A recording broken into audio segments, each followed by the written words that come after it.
Sup, nerds? I'm Wes. I'm Tom. And I'm Aaron. Today we're gonna walk 500 miles and then we'll walk 500 more through the woods in Bosk. Yeah. By Floodgate Games.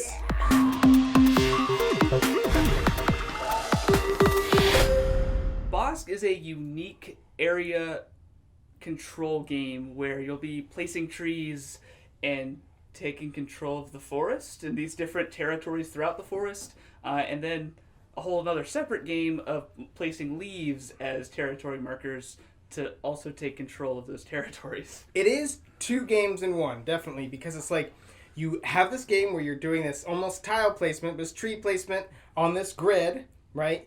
And those matter based off of the points you will get for that half of the game. But then it's what you've placed in that half will affect the second half because those trees start losing leaves and the wind blows, and it's from that position that you start plopping your leaves down to do the area control. Mm-hmm. So it's a really cool blend of these two games where it's two very distinct... Francis Drake. If you've ever played that game, it's two very distinct game modes that definitely correlate to each other, where what you do in this mode definitely affects what you do in that mode. Yeah, because the original game, you're scoring off of who has the most in each row and who has the most in each column. So every time you place, and all your trees have numbers on them, that's their strength. So when you're placing your trees out there, you want, okay, I control this row. Okay, now he has 3 more strength than me, so I want to take that row back, or maybe I'm going to abandon that and go here.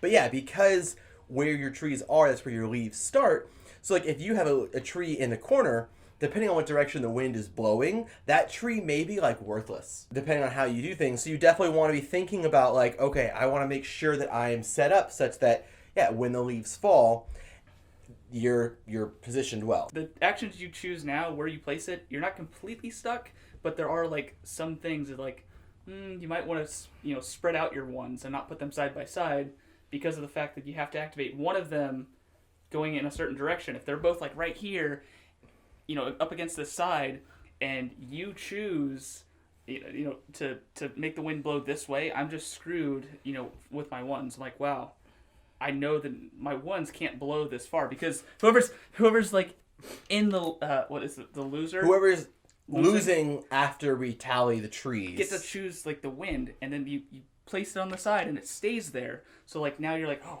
I put my ones in a horrible spot because I grouped them together. Mm-hmm. And now the second half of the game is when we do place our leaves, once they're all placed, we score each zone of the boards. There's like the green grass and the water and the rockiness and the red grass and the pink grass. There's a lot of different colored grass. The red leaves fell there, and you ever see like the leaves fall and the colors like split and then I live in Florida.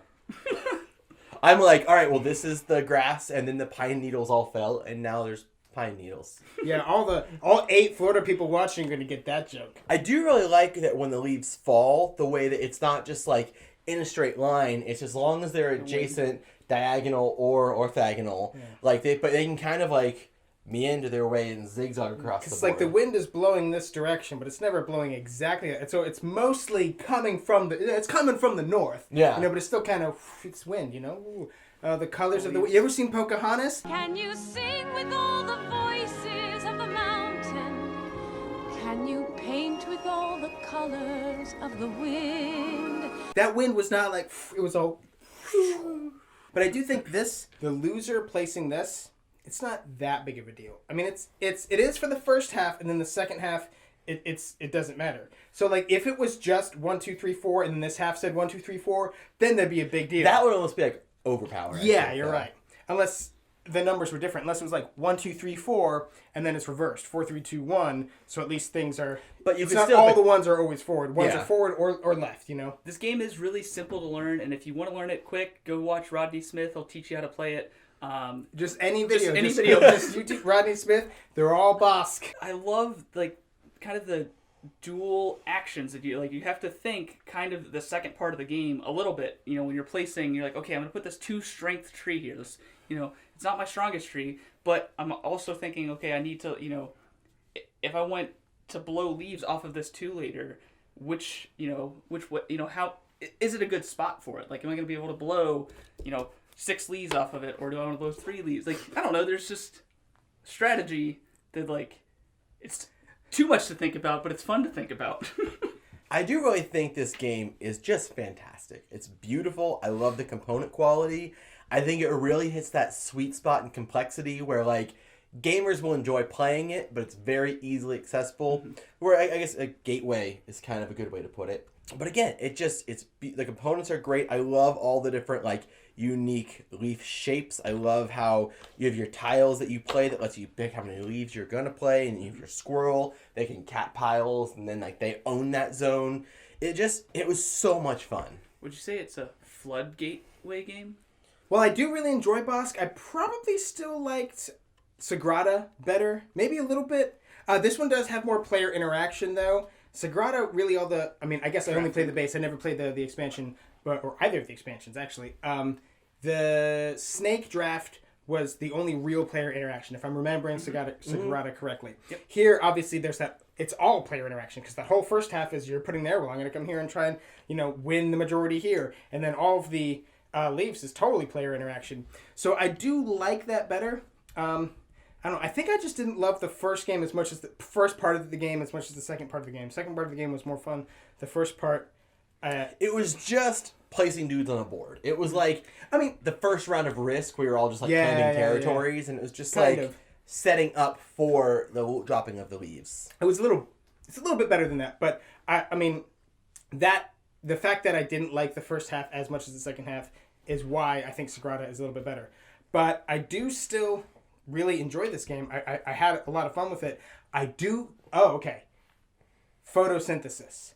I do think this is better than Photosynthesis. If you're looking for a tree game. If you're a fan of Photosynthesis, I'm not going to say you have to throw it out. And really, they're not a lot the same. They're different enough to where... Because that one you have, like, the sun, and you're blocking, growing and stuff, and then, like, you're trying to spread your influence and grow more. Yeah, but better than Photosynthesis. That's my takeaway. I think my favorite thing about this game are the squirrel meeples, or as you call them, squeeples. They're kind of like the trump card. It's the lowest of your, like, you can place 8 leaves or 7 or 5, but then you get down to the last one, it's a squirrel, and you can just place it out there, and you can place it on top of any pile of leaves, and now you instantly control that zone, and, like... What? That pile. But like, that zone being that one... The little square. That one square, yeah. So it's not the whole zone, yeah. Don't be crazy. I get all of that. I know you spent the entire game like trying to get this, but now it's mine. Yeah. No, but it is cool that, there's just like this little trump thing, and it's a squirrel. Like, squirrels love the forest, and they love when you deforest and take down trees. I know, right? But don't you know that when a tree starts losing its leaves, it's just gone? But I think that squirrel meeple is kind of like a consolation prize. They were like, look, if you have a 1 tile, it's going to suck. A 1, just place one leaf. Yeah. Let's do something a little better. And I'm glad that they did that. That's awesome. We have had games where that squirrel swung the zone. We were like, tied up, I got ahead of you, and then we tied up again, and you're like, squirrel, I own it. Boom. I really enjoy this game. I think it's really strategic and really beautiful and well put together, and if you guys are looking for a game like this, we'll have a link in the description box down below where you can get yourself a copy. And hey, while you're down there, don't forget to subscribe to our channel so you will never be bored. So is Bosk like Boskalisk? I have no idea what Bosk is. I think Bosk is bears often seek snack. Kill him! Battlestar Galactica. Battlestar Galactica. Boys oughta... Damn it. What does Bosk mean? Hold it towards the mic. Here's the definition of bosk. A thicket of bushes, a small wood. That's Tom. That... You're so mean!